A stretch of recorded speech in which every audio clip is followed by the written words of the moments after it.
What's up? It's me, Hypnos.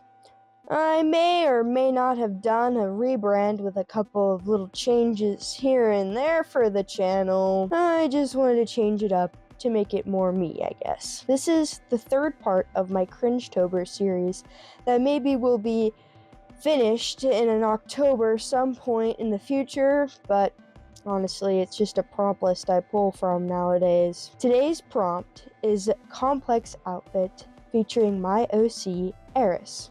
Ah yes, another character from my beloved Dungeons & Dragons campaign, Means to End. Aris is basically, he's the god of knowledge, philosophy, and magic in my lineup of gods created for storytelling and world building. Aris is a very important god because he is a primeval god, meaning he was one of 6 original gods created during the beginning stages of the humanoid race.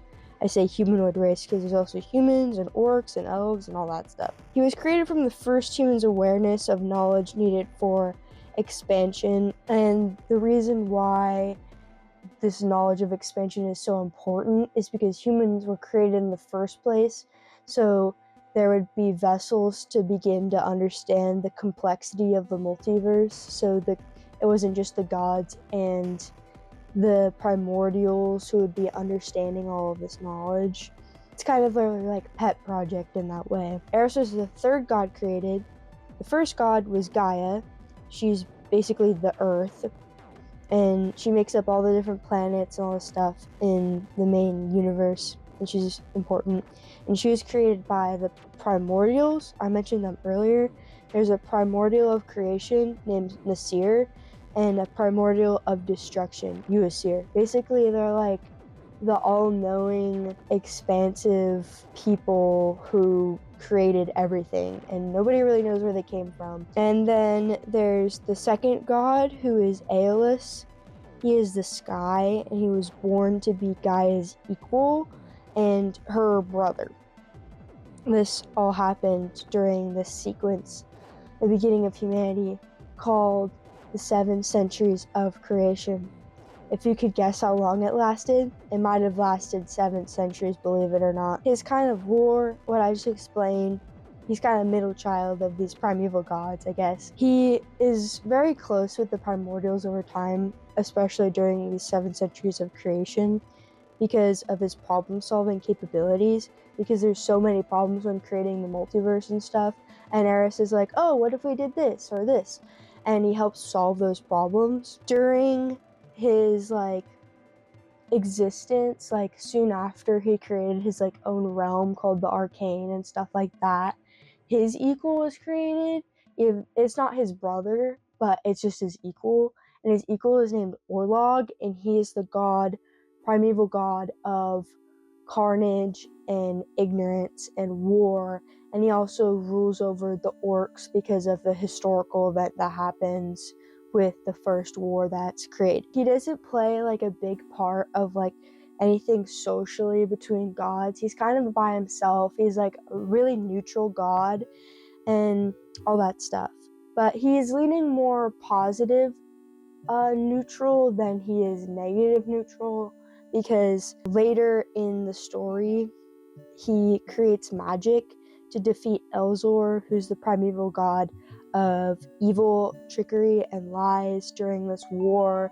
I remember I called it the Evil Age in the past. I might call it something different, I'm workshopping it, After this war, this Evil Age, which magic defeats Elzor, magic can be used by certain mortals who either learn it like wizards, who are born with it like sorcerers, or they get it from a specific patron like a god or a higher up being like warlocks. Something that he also does later is he creates goblins and gnomes, and since Aris is the guy who does all this invention and stuff, he's trying to create gnomes, right?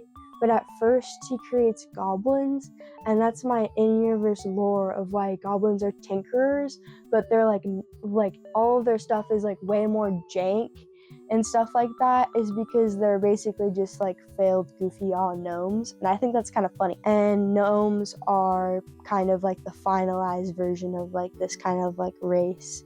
Not saying that goblins are like worse than gnomes or anything. I think goblins have this like sense of mischievous energy that brings their inventions to life and have more personality than maybe a gnome invention would. I think there would be strengths of both races and stuff like that, or species. I don't know what it is like with this 5.5 edition. I haven't even touched it yet.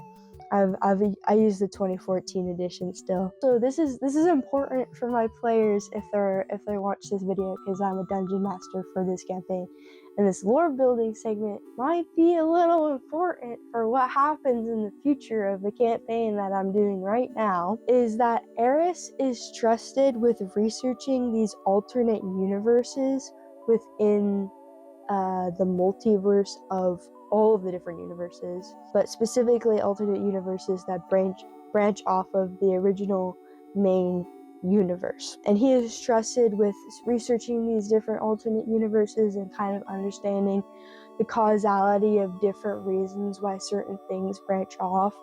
And he's trusted with this by the primordials. So only Aris and the two primordials, Nasir and Yusir, have access to alternate universes. But that's because Aris is a god of neutrality. He only wants to gain knowledge and be neutral when he finds out all this different knowledge and stuff. Because nobody else has that trust. Not even Astari, the goddess of good.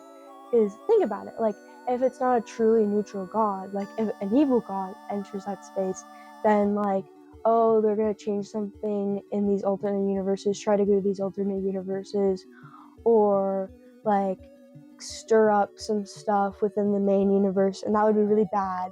Or a super good god, if they had access to that, then they might try and make these bad universes where all these bad things happen not exist, or try and fix them. And so Aris is trusted with the universal power of understanding them, because the primordials trust him with not changing anything and using the universes as purely for research. That's kind of his character. He's a cool guy. Aris is kind of on his own. He does his own thing. And yeah, thank you for watching. And you can subscribe if you want to see more content by yours truly. And that's it for day 3 of Cringetober.